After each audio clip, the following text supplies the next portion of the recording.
Look closely at Edgar Degas, the Absinthe drinker, also known as l'Absinthe, painted around 1875 to 76.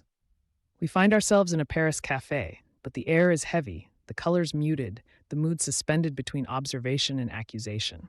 Two figures share the frame, seemingly together yet miles apart. A woman before a glass of pale green liquor, and a bearded man sunk into his own shadow. With ruthless economy, Degas composes a quiet drama of urban isolation that still feels unnervingly modern. Before we dive in, don't forget to like and subscribe.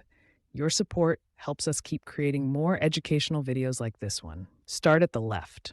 The bearded man in a brown hat slumps in profile, his coat swallowed by the cafe's smoky browns.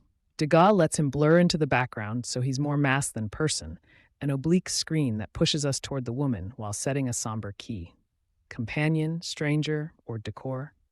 The ambiguity is deliberate. He steadies the composition yet withholds story, like life drifting at the edges of vision.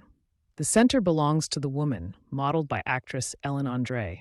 Her straw hat and dress are ordinary, the vacancy of her gaze is not. She looks through the space before her, seconds stretching thin. The pale green absinthe catches a whisper of light, while her sallow complexion cools it to something medicinal. Degas doesn't caricature vice, he records posture, rigid spine, quiet hands, and lets the silence do the speaking.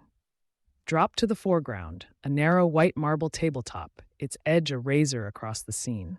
On it almost nothing, just the translucent absinthe glass, its ellipse flattened by our high vantage point. Note the faint reflections and the emptiness around it. This sparse still life is the painting's metronome.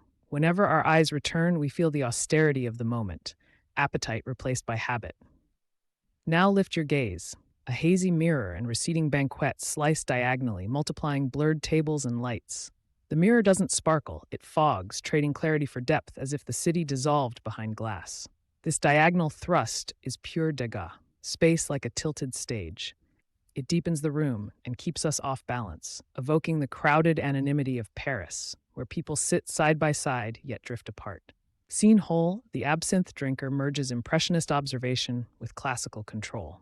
In oil on canvas, a restrained palette, tobacco browns, sooty blacks, sickly greens, glides in thin, economical layers. Off-center framing, cropped edges, and that abrupt tabletop feel photographic, while flattened bands and the diagonal sweep nod to Japanese prints. Degas doesn't moralize. He orchestrates how light, habit, and space choreograph behavior, inviting us to balance empathy with unease. In the end, the picture asks, what does modern loneliness look like?